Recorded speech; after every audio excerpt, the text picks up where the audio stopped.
ఈ ఉదయమున నీవు ఎవ్వరినీ కలుసుకొనక ముందు ప్రభువును కలుసుకో. నీవు ఎవ్వరినీ చూడకముందు ప్రభువును చూడు. నీవు ఎవ్వరితో మాట్లాడకముందు ప్రభువుతో మాట్లాడు. నీవు దేనిని వెదకకముందు ఆయన రాజ్యమును నీతిని వెదకు.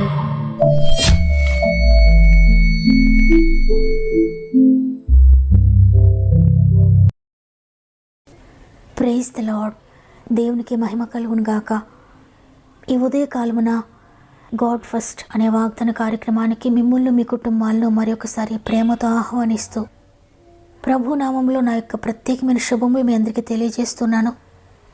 ఈరోజు స్వాతంత్ర దినోత్సవం సందర్భంగా మీ అందరికీ స్వాతంత్ర దినోత్సవ శుభాకాంక్షలు తెలియజేస్తున్నాను.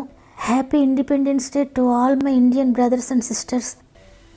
దేవుని అత్యంత కృపలో అయిన దయలో మీరంతా బాగున్నారని, మీరంతా బాగుండాలని, నిజమైన స్వతంత్ర్యాన్ని మీరందరూ అనుభవించాలని, కేవలం శారీరకంగా మాత్రమే కాదు కానీ ఆత్మీయంగా కూడా మీరు స్వతంత్రులుగా ఉండాలని మీ అందరి కొరకు మేము ప్రార్థిస్తున్నాం. మీలో ఇంకెవరికైనా ప్రేయర్ రిక్వెస్ట్ ఉంటే కామెంట్స్ రూపంలో నాకు తప్పక తెలియచేయండి. మీ అందరి కొరకు ప్రార్థించి మీకు ప్రేయర్ సపోర్ట్ చేయడానికి నేను ఇష్టపడుతున్నాను. కాబట్టి మీకు ఏ ప్రార్థన అవసరమో నాకు తెలియచేయండి. అంతేకాకుండా మరి ముఖ్యంగా మీరందరూ కూడా ప్రార్థనలో పోరాడండి. ఎందుకంటే ప్రార్థన మాత్రమే మన జీవితాల్లో మార్పు తీసుకొస్తుంది. మన పరిస్థితులన్నిటినీ మార్చగలిగింది ప్రార్థన మాత్రమే. ప్రార్థించండి, విజయాలు పొందుకోండి. సమస్త మహిమ ఘనత ప్రభావంలో దేవునికే చెల్లునుగాక. ఈరోజు దేవుడు మనకు అనుగ్రహిస్తున్న శ్రేష్టమైన వాగ్దానం యోవేలు గ్రంథము 2వ అధ్యాయము 21వ వచనము. దేశమా, భయపడక సంతోషించి గంతులు వేయము, యెహోవా గొప్ప కార్యములు చేసెను. ఆమేన్. ఈరోజు దేవుడు దేశంకి ఇస్తున్న గొప్ప వాగ్దానం, మీ కొరకు గొప్ప కార్యములు చేశాను, సంతోషించి గంతులు వేయండి అని. దేశమంటే మట్టి కాదోయ్, దేశమంటే మనుషులోయ్ అని మనందరికీ తెలిసిందే. ఒక వ్యక్తి గంతులు వేసే సందర్భం ఎప్పుడు వస్తుంది అంటే, తాను ఊహించని విషయాలు, తనకు అందని విషయాలు తన జీవితంలో జరిగినప్పుడు గంతులు వేసే సంతోషం కలుగుతుంది. ఈరోజు దేవుడిస్తున్న ఈ వాగ్దానం ఒక చిన్న గుంపుకు కాదు, ఒక ఊరికి కాదు, లేక ఒక చర్చిలో ఉన్న క్రైస్తవులకు మాత్రమే కాదు కానీ 100 కోట్లకు పైన ఉన్న భారతదేశ ప్రజలందరికీ అనుగ్రహిస్తూ ఉన్నాడు. ఇది సాధ్యమా అంటే ఆకాశ మహాకాశములు పట్టజాలని మహోన్నతునికి ప్రజలందరినీ గంతులు వేయించగల శక్తి సామర్థ్యతలు ఉన్నాయి. ఈ దినము దేవుడు నీవు ఊహించని కార్యము నీ జీవితంలో చేయబోతూ ఉన్నాడు. నీవు నమ్మగలిగితే నీవు గ్రహించలేని కార్యం చేయబోతున్నాడు ఆయన నీ జీవితంలో. నీ ప్రయత్నముతో, నీ సామర్థ్యతతో నీవు చేయలేని కార్యము దేవుడు చేస్తాడు. ఇక నా జీవితంలో జరగదు అనుకున్న కార్యము, అది ఏదైనప్పటికీ కూడా, నాకిక వివాహం కాదు, నాకిక బిడ్డలు ఎప్పటికీ పుట్టరేమో, నాకిక ఉద్యోగం రాదేమో, నా ఆరోగ్యం ఇక కుదుట పడదేమో, నా అప్పులు ఇక తీరవు, భార్యాభర్తలకి ఎప్పటికీ కలుసుకోలేమేమో, ఈ కోర్టు కేసుకి గెలవలేనేమో, న్యాయం జరగదేమో, ఈ వ్యాపారంలో నేను నష్టాలే చూడలేమో అని ఈ విధంగా ఇటువంటి ఆలోచనలతో నీవు సాగుతూ ఉంటే నీ జీవితంలో దేవుడు గొప్ప కార్యం చేస్తున్నాడు. ఈరోజు ఏదైతే చూడను అనుకుంటున్నావో అది చూడబోతున్నావు. నీ సంతోషాన్ని హరించి వేసిన బంధకము ఏదైతే ఉందో, కుటుంబపరమైన సమస్యలు, అనారోగ్యము, వ్యాధి, అప్పులు, బిడ్డల భవిష్యత్తు, బంధకాలన్నిటి నుండి కూడా దేవుడు నీకు స్వేచ్ఛ, స్వాతంత్రాలు ఇచ్చి నిన్ను గంతులు వేయించబోతున్నాడు నీవు నమ్మగలిగితే. చూడండి, శృంగారమును దేవాలయము దగ్గర ఒక వ్యక్తి నిర్జీవంగా పడి ఉన్నాడు. అతనికి ఎవరైనా ధనమిస్తే చిరునవ్వు కలుగుతుంది, కానీ అది సంపూర్ణమైన సంతోషం కాదు. ఎవరైనా ఆహారం ఇస్తే చిరునవ్వు నవ్వుతున్నాడు, సంతోషిస్తున్నాడు కొద్దిగా. ఆ రోజు అతనికి ఎక్కువ ధనం దొరికితే సంతోషం అవుతుంది, కానీ అది సంపూర్ణమైన సంతోషం కాదు. కారణం ఏంటంటే అతనికి ఒక భయంకరమైన వ్యాధి ఉంది. అది అతని కాళ్లను బంధించి ఉంచింది. స్వేచ్ఛగా తన కాళ్లను కదపలేడు, తాను వెళ్ళాలనుకున్న స్థలానికి వెళ్ళలేడు. తన కాళ్లను గురించి గుర్తు వచ్చినప్పుడల్లా ఆ చిన్ని సంతోషాలన్నీ ఆవిరైపోతూ ఉన్నాయి. నిర్జీవంతో మరింత చతికిలబడిపోతూ ఉన్నాడు. ఎందుకంటే ఈ వ్యాధికి ఎప్పటికీ తొలగిపోదు, నేను ఎప్పటికీ నడవలేను అని స్థిరంగా తన మనసులో ఉంది. ఆ ఆలోచనలు మరల వస్తూ ఉండడం వల్ల అతను దేనికి సంతోషించలేకపోతున్నాడు. అతను అనుకుంటూ ఉన్నాడు, నాకు ఎక్కువ సంతోషం కలిగించేది నా కాళ్లతో నేను నడవగలిగినప్పుడే, కానీ అది నేను ఎప్పటికీ అందుకోలేను, ఇది నా జీవితానికి అసాధ్యం అనుకుంటూ తన జీవితాన్ని ఈడ్చుకుంటూ ముందుకు వెళ్ళిపోతున్నాడు. అయితే ప్రభు ఒకరోజు అతని దర్శించాడు. అతని ప్రార్థనకు జవాబు దొరికిన రోజు అది. తన భక్తులైన పేతురు, యోహానులను అతని దగ్గరికి పంపించాడు దేవుడు. అతను పేతురును చూచినప్పుడు వారు ఏదైనా ధన సహాయం చేస్తారేమో, ఏదైనా బంగారం వారి దగ్గర దొరుకుతుందేమో అని చూస్తూ ఉన్నాడు వారి వైపు. గంతులు వేసే సంతోషాన్ని అతనికి ఇవ్వడానికి వారిని దేవుడు పంపించాడని అతనికి తెలియదు. అప్పుడు పేతురు, వెండి బంగారములు నా యొద్ద లేవు గాని నాకు కలిగినదే నీకు ఇచ్చుచున్నాను, నజరేయుడని యేసుక్రీస్తు నామమున నడుమని చెప్పి వాని కుడి చెయ్యి పట్టుకొని లేవనెత్తెను. వెంటనే వాని పాదములను చీల మండలను బలము పొందెను. వాడు దిగ్గున లేచి నిలిచి నడిచెను. నడుచుచు గంతులు వేయుచు దేవుని స్తుతించుచు వారితో కూడా దేవాలయంలోనికి వెళ్ళెను. పేతురు అతనిని లేచి నడుమని చెప్పగానే అతని చీల మండలను బలహీనపరిచిన, తన కాళ్లను స్వేచ్ఛగా ఉపయోగించకుండా బంధించిన రోగము అతనిని విడిచి తొలగిపోయింది. అతడు కాళ్ళు బలము పొందుకున్నాయి. తన ఇష్ట ప్రకారంగా తన కాళ్లను తాను కదపగలిగిన స్వేచ్ఛ జీవితాన్ని పొందుకోగానే అతని సంతోషం కట్టలు తెంచుకుంది. అతని ఆనందం ఉప్పొంగిపోయింది. అతను గంతులు వేస్తూ దేవుని స్తుతించాడు. అతను ఎందుకు అంతగా గంతులు వేశాడంటే అతను ఊహించని కార్యము జరిగింది కాబట్టి.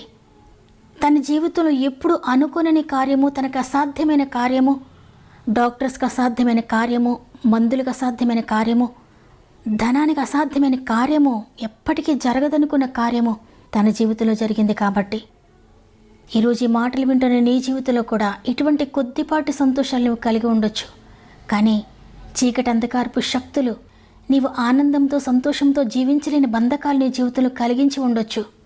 అందువల్ల నీవు అనుకుంటూ ఉన్నావేమో, ఇవన్నీ ఉన్నాయి కానీ ఎన్నుంటే ఏమి లాభం, ఈ లోటు నేను కలిగి ఉన్నాను, ఈ విషయంలో నాకు స్వేచ్ఛ లేదు, ఈ బంధకముతో నేను బంధించబడి ఉన్నాను అని.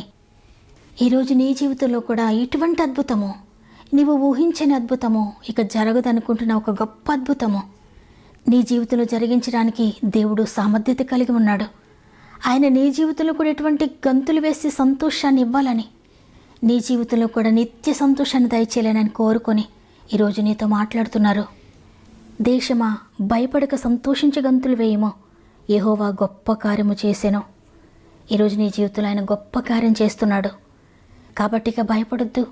దేనిని గుర్చెత్తి ఉదయాన్ని భయపడుతున్నావో, ఏ స్వాతంత్ర్యం లేదని భయపడుతున్నావో, ఏ స్వేచ్ఛ నీ జీవితంలో లేదని, ఏ బంధకాలు నీ జీవితంలో ఉన్నాయని, ఏ కట్ల చేత నువ్వు కట్టబడి ఉన్నావని భయపడుతూ దిగులు పడుతున్నావో, నీ కుటుంబాన్ని గూర్చి, నీ బిడ్డలను గూర్చి, నీ భర్తను గూర్చి కావచ్చు, ఎవరిని గూర్చైనా ఏ కట్లతో ఉన్నారని, స్వేచ్ఛ లేదని, ఆత్మీయంగా స్వేచ్ఛను పొందుకోలేదని, రక్షణ లేదని దిగులు పడుతూ ఉంటే దేవుడి రోజు తెలియజేస్తున్నాడు, తప్పక నేను సంతోషాన్ని ఇస్తాను. ఇంతవరకు ఏ చీకటి, ఏ దుఃఖము నీ కుటుంబంలో ఉందో, నీ బిడ్డల్లో ఉందో, నీ భర్తలో ఉందో, నీ భార్యలో ఉందో, అది ఏ చీకటైనా నేను తొలగించబోతున్నాను. నిజమైన సంతోషాన్ని నేను ఇవ్వబోతున్నానని దేవుడు సెలవిస్తూ ఉండగా నీవు ఇక భయపడక దేవుడిచ్చిన వాగ్దానాన్ని గట్టిగా పట్టుకో. తండ్రి, ఎంత గొప్ప వాగ్దానం నాకు ఇచ్చారు, నిజమైన స్వాతంత్ర్యాన్ని నాకు ఇస్తున్నానని వాగ్దానం చేశారు. తండ్రి, నేను తీసుకుంటున్నాను ఈ వాగ్దానాన్ని, నేను నమ్ముతున్నానని దేవుని వాగ్దానాన్ని పట్టుకోండి. అందరం ప్రార్థనలోకి వెళ్దాం. ఈరోజు మీరు ఏ పరిస్థితి కొరకు ఎక్కడికి వెళ్ళబోతున్నారో ప్రతి విషయాన్ని గురించి దేవుని సన్నిధిలో మోకరించండి. ఉద్యోగానికి వెళ్తూ ఉన్నవారు, చదువుల కొరకు కాలేజెస్కు, స్కూల్కు వెళ్తూ ఉన్నవారు, వ్యాపారం కొరకు వెళ్తున్నవారు, హాస్పిటల్లో ఉన్నవారు, కోర్టు కేసెస్ కొరకు వెళ్తున్నవారు, ఆర్థిక లావాదేవీల కొరకు వెళ్తున్నవారు, ఎగ్జామ్ రాయడానికి వెళ్తున్నవారు, ఇంటర్వ్యూస్కి వెళ్తూ ఉన్నవారు, హాస్పిటల్కి వెళ్తూ ఉన్నవారు, చేతి పనుల కొరకు వెళ్తున్నవారు, వివాహ ప్రయత్నాల కొరకు వెళ్తున్నవారు, ఉద్యోగ ప్రయత్నం కొరకు వెళ్తున్నవారు, ల్యాండ్ ఇష్యూస్ కొరకు వెళ్తున్నవారు, ఏదైనా పని కొరకు ప్రభుత్వ కార్యాలకు వెళ్ళేవారు, అన్నిటికన్నా ప్రాముఖ్యంగా ఈరోజు నేను ప్రార్థన చేయబోతున్నాను, ఉపవాసం ఉన్నాను, దేవుని కొరకు నేను సమర్పించుకుంటున్నాను, దేవుని పరిచర్య కొరకు నేను వెళ్తున్నాను, కొంతమందికైనా సువార్త చెప్పడానికి నేను వెళ్తున్నాను అన్నవారు, మానసికంగా కృంగిపోతున్నవారు, శారీరకంగా బలహీనంగా ఉన్నవారు, ఈ ఉదయాన్ని ఏ సమస్యతో, ఏ కలవరంతో, ఏ భయముతో మీరున్నా అందరూ కూడా ప్రార్థనలో ఏకీభవించండి. మీ అందరి కొరకు నేను విజ్ఞాపన ప్రార్థన చేయబోతున్నాను. నా ప్రార్థన మీ జీవితంలో గొప్ప కార్యాలు చేస్తుందని నా ప్రార్థన మీ ఆశ పెట్టుకోవద్దు, నా ప్రార్థన వైపు చూడొద్దు. అందరం కూడా దేవునితో కలపబడదాం. అందరం దేవుని వైపు చూద్దాం. మన కన్నులు దేవుని వైపు ఎత్తుదాం. ఆయనను స్తుతిస్తూ, ఆయన ఘనపరుస్తూ, ఆయనను ఆహ్వానిస్తూ, ఆయన చేతులకు మన జీవితాన్ని సమర్పించుకుంటూ ప్రార్థనలో ముందుకు సాగుదాం. తప్పక దేవుని సన్నిధి దిగి వస్తుంది. ఈరోజు పరిశుద్ధాత్మ దేవుడు మిమ్మల్ని అందరినీ తాకబోతున్నాడు. దేవుని స్తుతిందాం, ఆరాధిందాం. దయచేసి అందరూ కూడా నాతో పాటు స్తుతించండి. దేవుని ఆహ్వానించుకుందాం. పరిశుద్ధాత్ముడు మా మధ్యలోనికి దిగిరండి అయ్యా. తండ్రి నీకు వందనాలయ్యా. Thank you Jesus, thank you lord, thank you lord. Hallelujah, hallelujah, hallelujah. పరిశుద్ధాత్ముడా నీకు వందనాలు. స్తుతులకు పాత్రుడా నీకు వందనాలు. అద్భుతాలు చేసే దేవానికి వందనాలు. మృతులను సజీవులుగా చేసే దేవానికి వందనాలు. మా మధ్యలోనికి మీరు దిగి వచ్చినందుకు వందనాలు. మా అందరు స్తుతులు అందుకుంటున్నందుకు వందనాలు. మా ప్రార్థనలకు మీరు చెవియొగ్గినందుకు వందనాలు. మా ప్రార్థన వైపు మీరు తిరిగినందుకు వందనాలయ్యా. ఎంతమంది ఈరోజు మోకరించారో వారందరినీ ఇప్పుడు మీరు దర్శిస్తున్నందుకు వందనాలు. ప్రతి ఒక్కరి గృహంలోకి మీరు అడుగు పెడుతున్నందుకు వందనాలు. ప్రతి ఒక్కరి జీవితంలో ఉన్న ప్రతి చీకటిని తొలగిస్తున్నందుకు వందనాలు. తండ్రి నిన్ను స్తుతించడం తప్ప మాకేముందయ్యా. హృదయపూర్వకంగా నిన్ను స్తుతిస్తూ ఉన్నాం. విరిగి నలిగిన హృదయంతో ఎంతమంది నేను ఈరోజు ప్రార్థిస్తున్నారో వారందరినీ మీరు దర్శించండి. వారందరినీ మీరు తాకండి. ఇప్పుడే వారి శరీరాలను తాకండి. ఇప్పుడే వారి మనసులను తాకండి. ఇప్పుడే వారి కుటుంబాలను తాకండి. ఇప్పుడే వారి జీవితంలో ఉన్న ప్రతి సమస్యను తాకండి. ఇప్పుడే వారి జీవితంలో ఉన్న ప్రతి దురాత్మ చీకటి శక్తుల ప్రభావంను తాకండి. ప్రతి చీకటి శక్తిని మీరు అణచివేస్తున్నందుకు వందనాలు. చీకటి శక్తుల యొక్క ప్రతి ప్రభావం మీరు కాల్చివేస్తున్నందుకు వందనాలు. తండ్రి, ఎంతమంది ఈరోజు నిర్జీవమైన స్థితిలో బంధించబడి బంధకాలతో ఉన్నారు. శారీరకంగానైనా, మానసికంగానైనా, ఆత్మీయంగానైనా ఏ విధమైన బంధకాల వారి జీవితంలోని ఏ స్వేచ్ఛ స్వాతంత్రాలు లేక దిగులుతో పడి ఉన్నారో ప్రతి ఒక్కరికి మీరు స్వేచ్ఛను అనుగ్రహిస్తున్నందుకు వందనాలు. ప్రతి జీవితంలో స్వాతంత్ర్యాన్ని అనుగ్రహిస్తున్నందుకు వందనాలు. ఏ బంధకాలు, ఏ కట్లయితే వారికి కట్టబడి ఉన్నాయి వాటన్నిటిని తెంచి వేస్తున్నందుకు వందనాలు. నేనా నీ స్వస్థత శక్తి ప్రతి ఒక్కరిని తాకునుగాక. నీ జీవము ప్రతి ఒక్కరిలో నింపబడునుగాక. యేసునామం పలుకగానే పుట్టినప్పటి నుండి కుంటువాడైన అతను బలం పొందుకున్నాడు, కాళ్లలో శక్తి పొందుకున్నాడు, గంతులు వేస్తూ పరుగెడుతూ ఉన్నాడు. అట్టి విధమైన శక్తి ఇప్పుడే ప్రతి ఒక్కరిని తాకునుగాక. ప్రతి ఒక్కరు కూడా ఆ శక్తితో నింపబడుదురుగాక. నమ్మిన వారందరూ తండ్రి వారి కాళ్ళు బలము పొందుకునుగాక. వారి చేతులు బలము పొందుకునుగాక. వారి శరీరం అంతని బలముతో నింపబడునుగాక. వారి అవయవాలన్నీ నీ శక్తితో నింపబడునుగాక. ఏ అవయవం అయితే పాడయిందో, అనారోగ్యంతో ఉందో ప్రతి అవయవమును యేసు రక్తంతో కడిగి వేస్తున్నా. యేసు జీవం ఇప్పుడే వారిలోనికి వెళ్తుంది. యేసు జీవముతో వారందరూ నింపబడుతున్నారని నమ్ముతున్నాను. తండ్రి, మీరు అనుగ్రహించిన గొప్ప విడుదలను బట్టి, స్వస్థతను బట్టి, నెమ్మదిని బట్టి, స్వేచ్ఛ స్వాతంత్ర్యాలను బట్టి, శాంతిని బట్టి, సమాధానాన్ని బట్టి నీకు వందనాలు చెల్లిస్తూ ఉన్నాను తండ్రి. మరి ముఖ్యంగా ఎంతమంది బిడ్డలైతే ప్రార్థన అవస్థను కోరి ఉన్నారో వారందరూ కూడా తండ్రి మా జీవితంలో కార్యం జరిగించినందుకు వందనాలు. నేను స్తుతిస్తూ ఉండగా ప్రతి కార్యముని మీరు ఆమెను అంటున్నందుకు వందనాలయ్యా.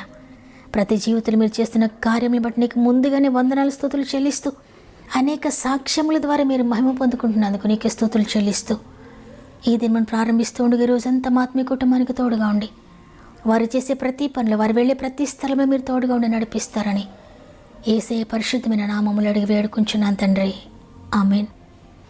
ఎంతమంది అయితే ఈరోజు ఈ వాగ్దానాన్ని విని ప్రార్థనలో ఏకీభవించారో మీ అందరి జీవితాన్ని పరిశుద్ధాత్మ దేవుడు దర్శించాడు.